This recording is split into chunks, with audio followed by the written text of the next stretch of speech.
Hello everyone, quantum chemistry base பண்ண questions பார்த்துட்டு வரோம். இன்றைக்கி வந்து பார்த்திங்க அப்படின்னா கொஸ்டின் நம்பர் 8. கொஸ்டின் பாருங்கள்.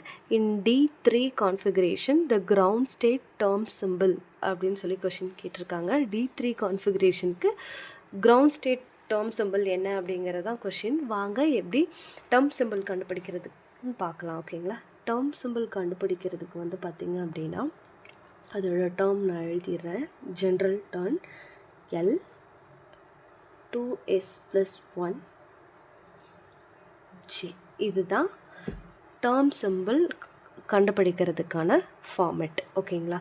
இந்த இடத்துல L அப்படிங்கிறது வந்து பார்த்திங்க, Lோட வேல்யூ 0 அப்படின்னு வந்துச்சு அப்படின்னா நமக்கு வந்து எஸ். L வேல்யூ 1 இருந்துச்சு அப்படின்னா P, capital P. L value 2 அப்படின்னு கிடச்சிச்சு அப்படின்னா D. L value 3 அப்படின்னுச்சுன்னா SBDF. 4 இருந்துச்சு அப்படின்னா G. 5 இருந்துச்சு அப்படின்னா H. 6 அப்படின்னா I. ஓகேங்களா? இந்த மாதிரி வந்து நமக்கு கிடைக்கும். ஓகேங்களா? 2s plus 1 அப்படிங்கிறது வந்து பார்த்திங்க அப்படின்னா ஸ்பின் மல்டிப்ளிசிட்டி. ஓகே,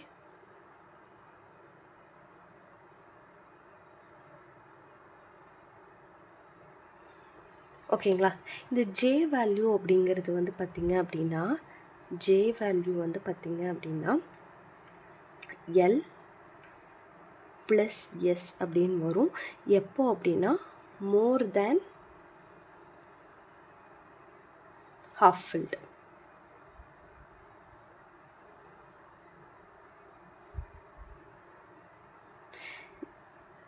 இதே வந்து பார்த்திங்க அப்படின்னா எல் மைனஸ் எஸ் அப்படிங்கிற ஃபார்முலா எப்போ வரும் அப்படின்னா less than half field.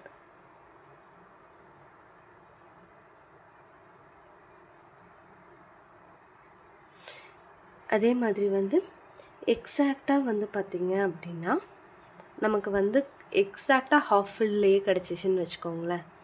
So அப்போ ஸ்பின் அப்படிங்கும்போது அதாவது ஹாஃப் ஃபில்டு மட்டும் கிடச்சிச்சு அப்படின்னா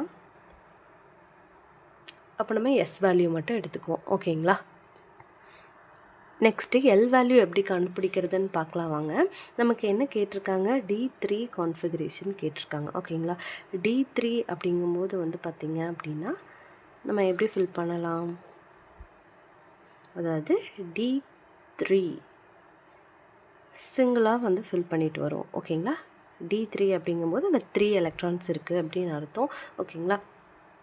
இதோட வந்து பார்த்திங்க அப்படின்னா மேக்னெட்டிக் குவாண்டம் நம்பர் +2 +1 0 -1 -2. ஓகேங்களா? நெக்ஸ்ட்டு வந்து என்ன பண்ணணும் அப்படின்னா இந்த வேல்யூவை உள்ளே மல்டிப்ளை பண்ணணும். இங்கே ஒரே ஒரு எலக்ட்ரான் தான் இருக்குது. ஸோ 2 × 1 நமக்கு 2 தான் கிடைக்கும், அதாவது +2. அதே மாதிரி இங்கே ஒரு எலக்ட்ரான் இருக்குது. ஸோ 1 × 1 வந்து பார்த்திங்க அப்படின்னா நமக்கு 1 அப்படிங்கிறத கிடைக்கும். ஸோ இங்கே வந்து 0 அப்படிங்கும்போது டோட்டல் டேர்ம் 0, இங்கே எதுவுமே இல்லை. ஸோ எதுவும் வராது. அப்போ வந்து பார்த்திங்க அப்படின்னா நமக்கு ஆன்சர் என்ன கிடைக்கும்? 3 அப்படிங்கிறது கிடைக்கும். அதாவது L = 3. L = 3 அப்படின்னா நமக்கு வந்து பார்த்திங்க அப்படின்னா என்ன டேர்ம் வந்து நமக்கு கிடைக்கும் பாருங்களேன். எல் வேல்யூ 0 வந்தால் எஸ், நமக்கு என்ன கிடச்சிருக்கு? எல் வேல்யூ 3 கிடச்சிருக்கு. அப்போ எல் வேல்யூ 3 அப்படிங்கும்போது நமக்கு என்ன வருதுங்க? எஃப் அப்படிங்கிறது வருது. ஓகேங்களா? அப்போது நமக்கு இந்த ஜென்ரல் டேர்ம் இருக்குல்ல, அதில் இருக்கிற இந்த எல்லுக்கு பதிலாக நமக்கு என்ன கண்டுபிடிச்சிருக்கோம்? எஃப் அப்படிங்கிறது கண்டுபிடிச்சிருக்கோம். ஸோ எஃப் அப்படிங்கிறது நம்ம இங்கே போட்டுக்கலாம். ஓகேங்களா? இப்போது நெக்ஸ்ட்டு வந்து இந்த எல் வேல்யூ கண்டுபிடிச்சாச்சு. இப்போ மேலே 2s plus 1 அப்படின்னு இருக்குல்ல, ஸ்பின் மல்டிப்ளிசிட்டி, அது எப்படி கண்டுபிடிக்கிறதுன்னு பார்க்கலாம் வாங்க. 2s plus 1. ஓகேங்களா?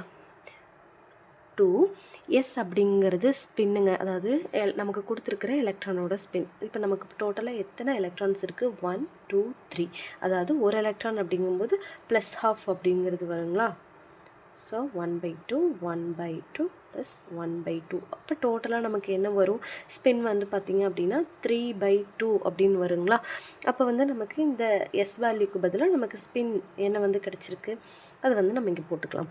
3/2ன்னு கிடச்சிருக்கு. ஸோ 3/2 + 1. ஓகேங்களா? இப்போது இந்த 2வும் 2வும் கேன்சல் ஆகிடுச்சு அப்படின்னா 3 + 1 = 4. அப்போது நமக்கு வந்து ஸ்பின் மல்டிப்ளிசிட்டி 2s + 1 அப்படிங்கிறது என்ன கிடச்சிருக்குங்க 4. அதாவது இந்த இடத்துல கிடைச்ச வேல்யூ. அப்போ வந்து நம்ம இங்கே என்ன பண்ணிக்கலாம் 4 அப்படிங்கிறத எழுதிக்கலாங்களா? ஓகேங்களா. நெக்ஸ்ட்டு வந்து பாருங்களேன், ஜே வேல்யூ கண்டுபிடிக்கணும். ஓகேங்களா.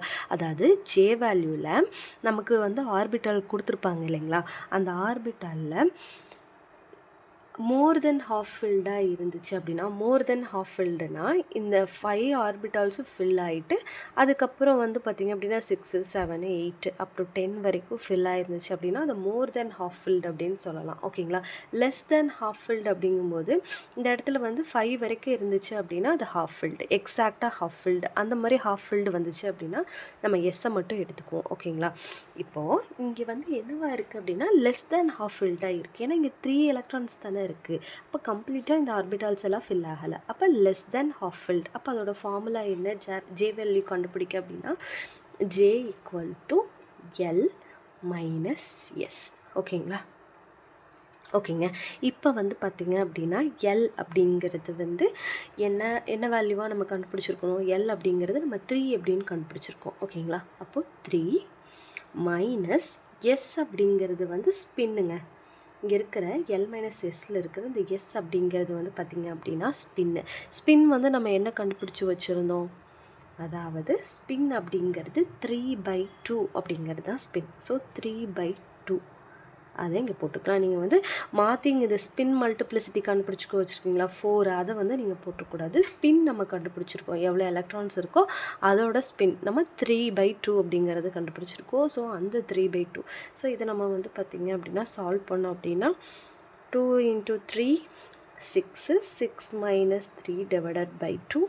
அப்போ வந்து பார்த்திங்க அப்படின்னா நமக்கு என்ன கிடைக்கும் 6 - 3 3/2. அப்போ ஜே வேல்யூ வந்து நமக்கு என்ன கிடச்சிருக்கு 3/2. ஓகே. ஸோ ஜே வேல்யூ என்ன கிடச்சிருக்குங்க 3/2. ஸோ அந்த 3/2 வந்து இந்த இடத்துல சப்ஸ்டியூட் பண்ணிக்கலாமா 3/2. ஓகே. இப்போ நம்ம வந்து எல்லாமே கண்டுபிடிச்சிட்டோங்களா, இந்த டேர்ம் சிம்பிளுக்கான டேர்மில் வர எல்லாத்தையுமே நம்ம கண்டுபிடிச்சிட்டோம். அப்போ நமக்கு என்ன வந்திருக்கு 4f 3/2 அப்படிங்கிறது தான் டேர்ம் சிம்பிளாக கிடச்சிருக்கு. இது வந்து பார்த்திங்க அப்படின்னா ஆப்ஷனில் எங்கே இருக்குது அப்படின்னா 4f 3/2 அப்படிங்கிறது ஆப்ஷன் பியில் இருக்குது. ஸோ பி தான் இந்த கொஷினுக்கான சரியான ஆன்சர். ஸோ D3 கான்ஃபிகரேஷனுக்கு நமக்கு வந்து ஆப்ஷன் பி அப்படிங்கிறது ஆன்சராக கிடச்சிருக்கு. நீங்கள் வந்து பார்த்திங்க அப்படின்னா D6 இருக்குது பார்த்திங்களா, D6க்கு வந்து பார்த்திங்க அப்படின்னா D6 கான்ஃபிகரேஷனுக்கு டேர்ம் சிம்பிள் என்ன வரும்,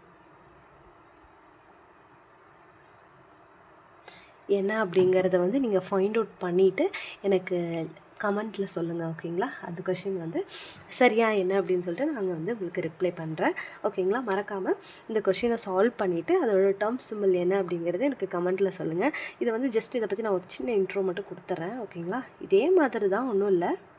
ஸோ நம்ம ஃபில் பண்ணும்போது 1 2 3 4 5 இந்த இடத்துல வந்து 6 அப்படிங்கும்போது இந்த இடத்துல வந்து ஃபில் ஆகும்.